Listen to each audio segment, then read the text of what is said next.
শুনলেন সমস্ত কিছু, কি বলবেন?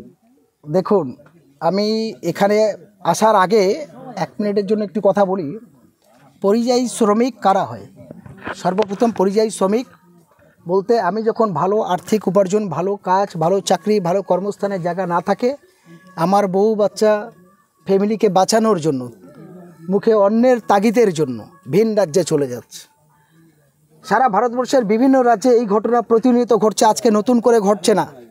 কিন্তু কর্মস্থানের আগে, ভোটের আগে সমস্ত রাজনৈতিক নেতারা তারা তাদের মতো প্রতিশ্রুতি দেয় যে আমি ভোটে জেতার পর অমুক করবো, তমুক করবো, ইত্যাদি ইত্যাদি করব। কিন্তু প্রত্যেকটা জেলা ভিত্তিক কর্মস্থানের ব্যবস্থা করা যায়, সেই দায় কার? সেই দায় যেমন শাসকের থাকে, তেমন সেই দায় প্রধান বিরোধী দলেরও থাকে।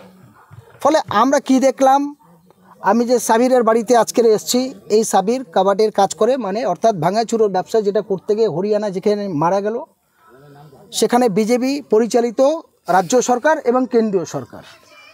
আমি সমস্ত কিছু শোনার পরেও আজকে বলতে পারি সাবিরের নিজের ঘর নেই, একটা ছোট্ট 2 বছর 2.5 বছরের বাচ্চা আছে, তার অল্প বয়সে তার স্ত্রী আছে। আমার দাবি, অবিলম্বে রাজ্য সরকারের ব্যর্থতা আছে।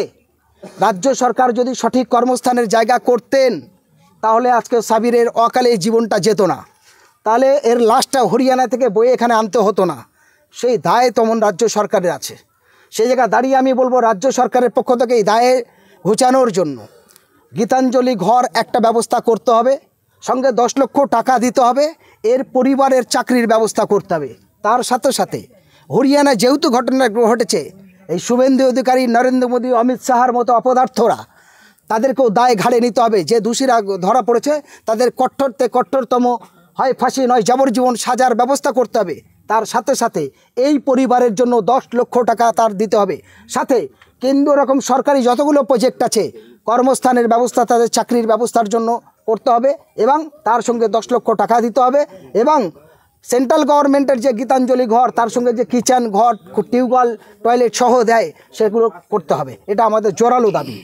তার সঙ্গে আরও একটা দাবি করছি, আপনারা জানেন শুধু একটা আরজিকর নয়, সারা পশ্চিমবঙ্গে এরকম এই 2 মাসের ভিতরে অনেকগুলো ঘটনা ঘটে, আবু সিদ্দিকের ঘটেছে, আরও অনেকের ঘটেছে। আমরা দেখলাম অবাক একটা ব্যাপার, এখানে এসে নতুন জিনিস দেখলাম, শুনেছি এই পরিবারের পাশে রাজ্য সরকার কিছু আর্থিক সাহায্য করেছে। তাহলে আবু সিদ্দিকের বেলা কেন করা হলো না? ইনসাফ পাওয়া যাবে না কেন? আমার বক্তব্য খুব পরিষ্কার, যদি না পারে কেন্দ্র সরকার বা রাজ্য সরকার, আপনাদের জায়গা ছেড়ে আমাদেরকে করুন, 1 বছরের মধ্যে দিয়ে সেই কর্মস্থানের ব্যবস্থা দেখিয়ে দেবো। জেলা ভিত্তিক, একটা জেলার মানুষ অন্য জেলায় কর্মের জন্য যেতে হবে না। কিন্তু সেই ব্যর্থতা দায় হলো রাজ্য সরকারের, এবং আরেকটি দায় হলো কেন্দ্র সরকারের মাধ্যমে গোটা ভারতবর্ষ জুড়ে হিন্দু মুসলমানের খেলা। আরে ভাই, জানেন এই বাংলায় থেকে স্বাধীনতার জন্য টন টন রক্ত দিয়েছে মাতঙ্গিনী হাজরা, ক্ষুদিরাম, নেতাজি সুভাষচন্দ্র বসু থেকে শুরু করে একাধিক মনীষীরা। সেই বাংলাকে কলঙ্কিত করছে, এটা দুর্ভাগ্যে লজ্জা লাগা দরকার। কেন্দ্রে যেমন নিন্দনীয় প্রস্তাব আনা দরকার, রাজ্যে বিধানসভায় নিন্দনীয় প্রস্তাব আনা দরকার, সেগুলোও করছে না তারা। যে যার রাজনৈতিক স্বার্থের জন্য তারা নিজেদের অর্থগতি ক্ষমতার পিছনে ঘুরছে। ফলে এই দুটো দলের অবস্থায় আমরা যা দেখলাম, এসে বসে ভাই লুটে পেটে খাই। এর বিরুদ্ধে মানুষ যদি ঐক্যবদ্ধভাবে জোট না হয়, মানুষের সচেতনতা না বাড়ে, তাহলে আগামী দিনে আরও এই দ্বিচারিতা বাড়বে, আরও মানুষের প্রাণ যাবে, আরও বাচ্চারা অনাথ হবে, এতিম হবে। এটার জন্য আমরা ধিক্কার জানাই, এবং আমরা বলবো, আবারও বলবো, জানি না এই পরিবারের পাশে কতটা দাঁড়িয়েছে। হয়তো চারিদিকে যে রমরমিয়ে যে প্রতিবাদের যে আওয়াজ উঠেছে, তার জন্য হয়তো রাজ্য সরকার ভয়েতে সামথিং হয়তো এই পরিবারের পাশে সামথিং দিয়ে মুখ বন্ধ করতে চাইছে। আমার দাবি, কি দিয়েছেন প্রকাশ্য সংবাদ মাধ্যমে বলুন, 10 লক্ষ টাকা কত দিনের মধ্যে দেবেন? প্রকাশ্য সংবাদ মাধ্যমের কাছে আপনি এদের সার্টিফিকেটটা প্রকাশ করুন যে এদের পরিবারকে এই দপ্তরের চাকরি দিলাম, এই পরিবারের জন্য গীতাঞ্জলি ঘরটা এতদিনের মধ্যে দেব। মুখ্যমন্ত্রী নিজে ঘোষণা করুক।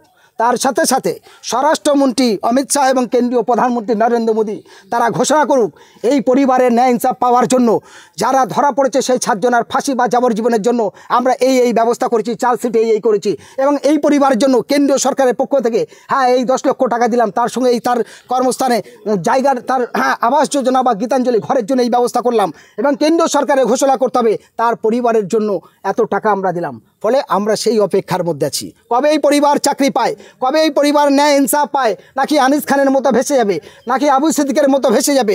নাটক দ্বিচারিতা চলবে না। আমি করজোরে আপনাদের মাধ্যমে বাংলার সমস্ত শুভবুদ্ধি সম্পন্ন জাতি ধর্ম বর্ণ দলমত নির্বিশেষে সবার কাছে আবেদন করব, অন্যায়ের প্রতিবাদ করা সমস্ত মানুষের মানবিক কর্তব্য। আমি হোসেন গাজী একজন সামাজিক মানুষ হিসাবে, একজন মানবাধিকার কর্মী হিসাবে, দেশ বাঁচাও সামাজিক কমিটির মানুষ হিসেবে সবার কাছেই আবেদন রাখছি।